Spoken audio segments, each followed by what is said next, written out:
Hello, boys and girls, and welcome to the CUInsight Experience. My name is Randy Smith. I am one of the co-founders and the publisher of CUInsight.com, and it is my job on the show to have conversations with the best and the brightest of the credit union community to pick their brains and hopefully find a few nuggets we can all learn from. My guest today is actually from outside the credit union space. I was at PSCU Member Forum a few weeks back, and I had the opportunity to snag one of the keynotes for to sit down and do this interview for, put together a quick podcast here. So my guest today, a futurist, Mr. Mike Walsh. Mike is the CEO of Tomorrow. He is a global consultant that helps design companies for the 21st century. He advises leaders on how to thrive in the current era of disruptive technological change. Crazy. It's a true global nomad. He travels over 300 days a year worldwide. He's researching trends. He's presenting on the future of business. He's the author of 3 books. His latest book that just came out about a month ago now, The Algorithmic Leader, How to Be Smart When Machines Are Smarter Than You. We will link to all 3 below in the show notes. He also has a podcast, which I've been listening to, and am now a subscriber, Between Worlds. Each week he interviews provocative thinkers and innovators and troublemakers, and I will tell you, it's a lot of fun. He's had some really cool guests. In this episode, although we were short on time, we packed a lot into it. We discussed moving from the digital revolution to the algorithmic revolution and the power of data in that move and how credit unions really can capitalize on this. He mentioned how being able to deliver a digital experience to our members will no longer be a competitive advantage over the next few years. It's just going to be table stakes. It's what you do around that experience for the member that's the real secret sauce. He talked about how data can help credit unions to better proactively manage members' life decisions.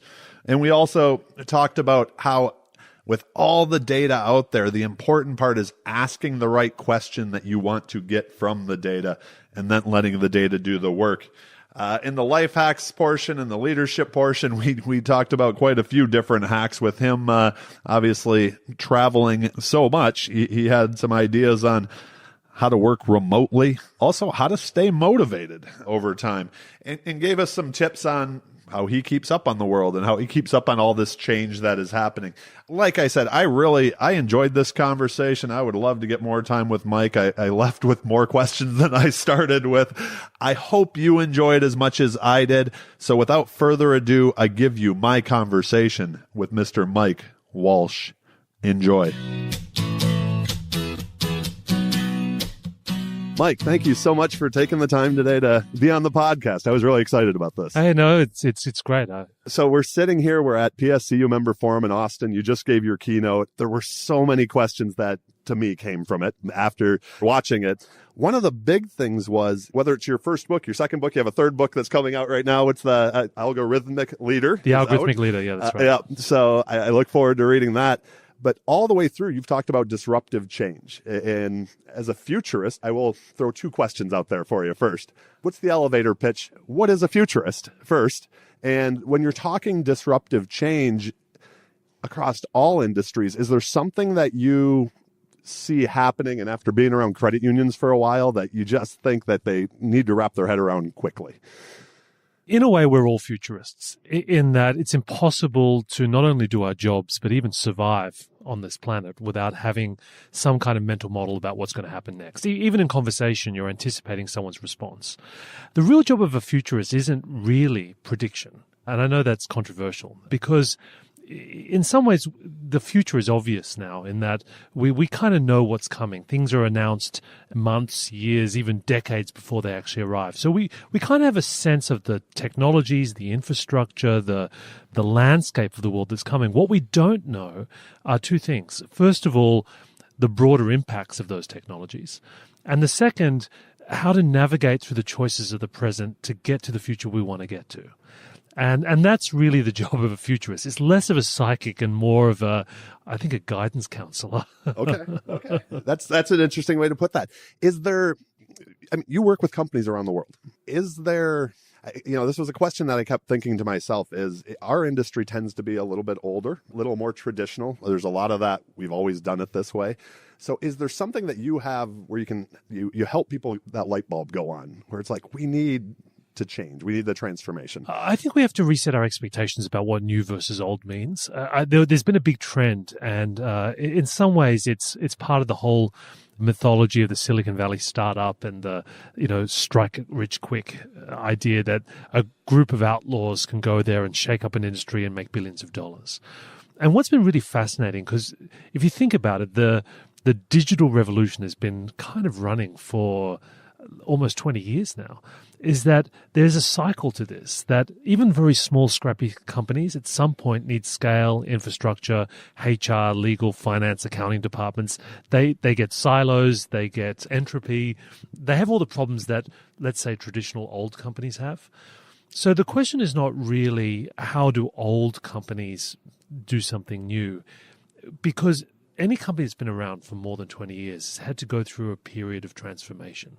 Credit unions in particular have transformed dramatically over their long history. We forget that sometimes. But one advantage that today big established companies have over the new entrants is data. And data is absolutely going to fuel the next revolution. So we've been through a digital revolution. The revolution that's coming is an algorithmic one, where AI platforms, learning algorithms, massive systems are collecting data and using that to personalize experiences and products.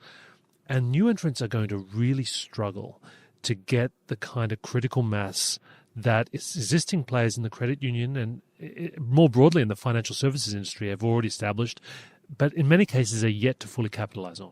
It's interesting. When I was listening to your podcast on the plane, and the podcast name is Between Worlds, and I'm a subscriber now. I think it was a few episodes back. You had a woman on who wrote a book, and you guys were talking about Sears and the transformation of like Sears to Walmart to what Amazon's doing. And well, Sears was the Amazon of its time. I thought that was such an amazing discussion that you two had, and it reminded me of, again, credit unions, financial services in general, being a more traditional space, but to what you're talking about with data, that there's an opportunity there. Yeah. Well, credit unions were a disruptor in their space too. They were a radical idea, and they remain a radical idea. And we sometimes tell ourselves the wrong stories about innovation. And I think that's what we have to address, is that innovation is really open to anyone. It's open to any industry, to any company. It's something that isn't a once-off. It has to be a daily part of the DNA of your culture. Is there something that yesterday watching your keynote, you had people on the edge, they were engaged. Is there something that, let's say you're the more progressive person in the credit union or a financial institution in general, and you're trying to make that change, and you need to get senior management or you need to get the board to buy in. Do you have any hacks on how to move that conversation forward? The only way to really get people who are set in their ways to change their mindset profoundly is to show them the facts. And that's the great thing, I think, about the digital transformation potential we have now, is that it's fairly objective. If there is a smarter way of doing things, is there a better way of designing a process? If there's a better way of engaging a customer or a member, you can actually model that out and then show its direct impact on the systems, on cycle time. All the information's there. The art is actually building a narrative around it, visualizing it in an interesting way, because we're still analog in the way we process information. So you need someone who's part data scientist and part fireside storyteller, to really bring it to life. But data is absolutely the key. It's funny. I've thought that, when we think back, technology was kind of always siloed off in the IT department, and then marketing came in and said, wait, we need this. So much of the digital transformation was on the storytelling. So. Yeah, but the point you raise is really interesting, because in a way, we're all consumers of IT now. And it's not, even the role of IT is changing from being the guardians and the sort of the protectors of technology in the organization to being really a platform that facilitates the consumption and usage by, right to the edge of the business. So I've said for the past few years that I thought technology can be the great equalizer for smaller institutions like credit unions, because it's not like you have to build everything. We outsource so much. Is that and feel free to call me out. This is what you do. Is that idea like base solid, or is it? Am No, I it completely is, out in left but field? it's a double-edged sword because technology in many ways is absolutely being commoditized, and you can subscribe to it, and it's becoming cheaper. We all essentially end up with the same systems, which means the competitive advantage is no longer the technology. Being able to deliver a digital experience for a member is not something that gives you a competitive advantage in the next few years. It's just table stakes. It's what everyone expects. So the secret sauce is what you do in and around the technology, the way that you find innovative ways to accelerate the velocity of the decisions you can make internally, the way you come up with new and creative ways to engage your member base, how you bring an anthropological perspective to your experience design. This is where the competition's moving to. Technology is just the platform, the enabler. It isn't the trump card. There was a question that when I was talking to my team that we kept thinking about, it was after reading your bio, in all honesty, and you being global. A few weeks back, I had a gentleman from Visa on, and one of the things that feel like I've noticed in my travels is that on certain technologies, it seems like the rest of the world is a little ahead of the U.S. in adoption. Yeah. Is that true? Is that when you're working with companies around the world, do you see that? Absolutely. And you have to remember as well where technologies come from, not just the technology, but the practice of using.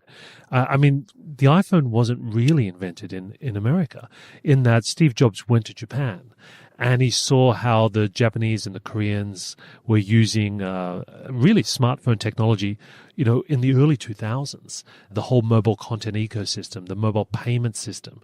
And so these things are just sort of trickling in now into the United States. And even when you look at mobile payment, a tiny fraction of people really use things like Apple Pay. When you consider that in China, literally hundreds of millions of people use their phone to pay for things. And on services like Weixin or WeChat, it's an entire mobile platform or application in which you can do everything from order noodles to booking a massage to buying life insurance to buying travel products to a trench coat from Burberry. It's an operating system for daily life.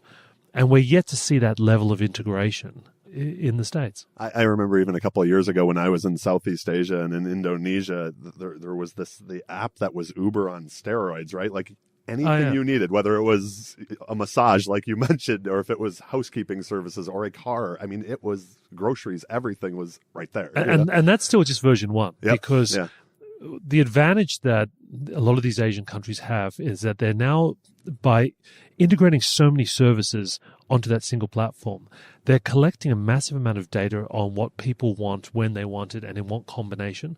So the next phase is orchestrating those services ahead of people's requests.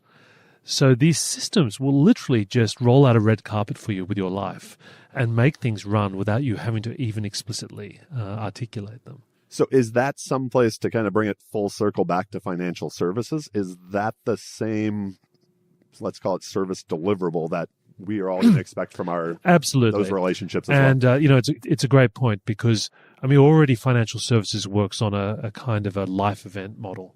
There are certain key events in people's lives, and it's kind of a blunt instrument. When someone is a child, when they need to move house, when they get married, certain key life events drive financial decisions, whether it's buying a car or getting a mortgage or getting a loan. So we need to kind of go to the next level on that with data, and to be able to not only react to a specific life event, but to help guide people on the second and third order implications of their decisions. And it's like, okay, we've noticed you've got a new child. You might want to start thinking about education. If you make this in these kind of allocations now, it could fund education at these schools. But if you move into this area, you will be in this catchment zone. So we kind of need to more proactively help people manage their life decisions. That just brought up another question. So often what I hear from people in the credit union industry is and even some of the companies that are working in this space now, is the idea that they're capturing all the data, but then what to do with it seems to be where like you're talking about, that next logical step. And that seems to be where the struggle is for smaller, if you don't have the data scientists on staff and you don't have, how do you see, companies actually taking all this just ridiculous amounts of data and making it actionable? There's sort of many responses to that. At a high level, the rise of machine learning and deep learning allows you to task algorithms with studying the data and coming up with conclusions without necessarily someone specifically hunting through all of it. So I don't think we will need as many data scientists in the future, in that we will have more automated systems that parse this data. But just having lots of data doesn't help as well, because sometimes, what form is that data? How is it collected? For what purpose?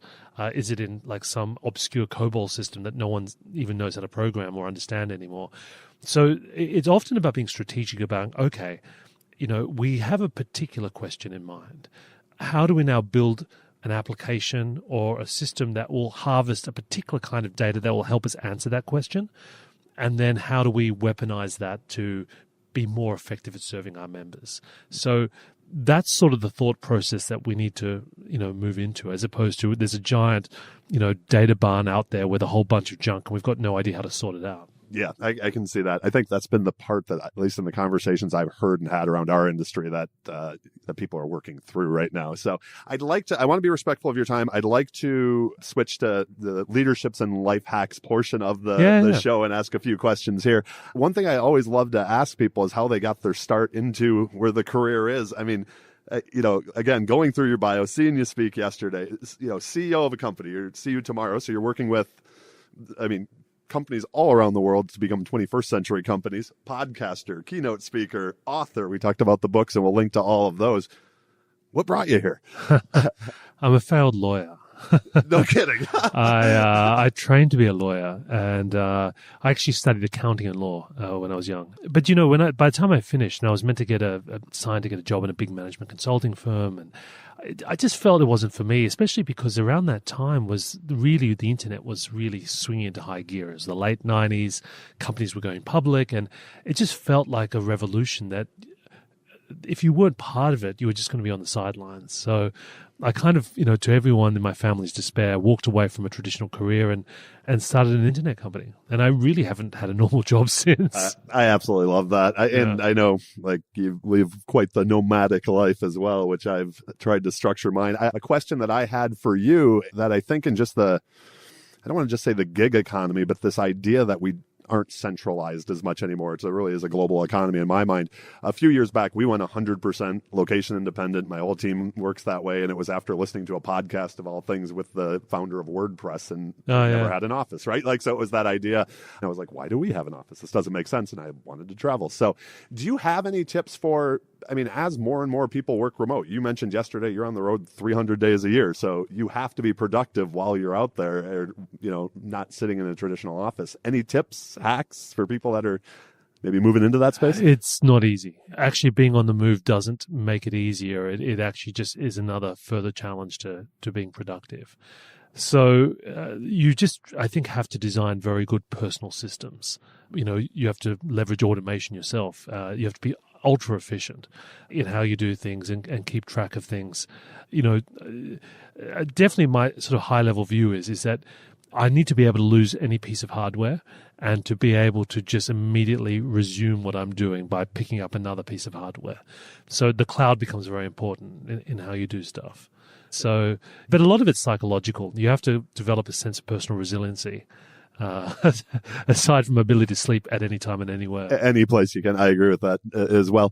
Is there, what's the best way to put this? It's kind of more on a leadership or a management side. How do you manage teams? You have, I'm sure, people that you're working with to make your organization run. It's a bit controversial, but many years ago, I gave myself 3 rules. Essentially, number 1, don't have a boss, because I couldn't bear the thought of that anymore. Number 2, don't have any staff. Because I remember when I was younger and I had a team, and they were wonderful, but I spent most of the time managing their personal problems rather than doing the things I liked. So from that point on, I decided, you need to work with people, obviously. It's always better to work on a contract basis with people where, they're being paid for the work that they do specifically and specific outcomes. And so you have a whole network of relationships, a whole personal ecosystem to do what you do. And so I outsource sales, I outsource accounting. I focus on, as best as possible, just doing what I can do best. But I make sure I own that. But probably the third most controversial personal rule was don't have any clients. Okay, wait. That's interesting. And what I mean by that is if you have a client that, especially if you're staying small and lean, that's really becomes a job, then you've actually just invalidated all your other rules. And so you need to find a way of dealing with people that doesn't become a job for you. Whether it's reducing or setting expectations around the size of the engagement, being very clear about what you're delivering, finding a way to scale it up so you don't actually need to deliver it yourself. You want customers, not clients. That's very interesting to me. That's one I'm going to think a lot more on, actually. So is there a piece of advice? I mean, you just talked about those three kind of rules that you live by. Is there a piece of advice throughout your career that you've just find yourself going back to over and over again?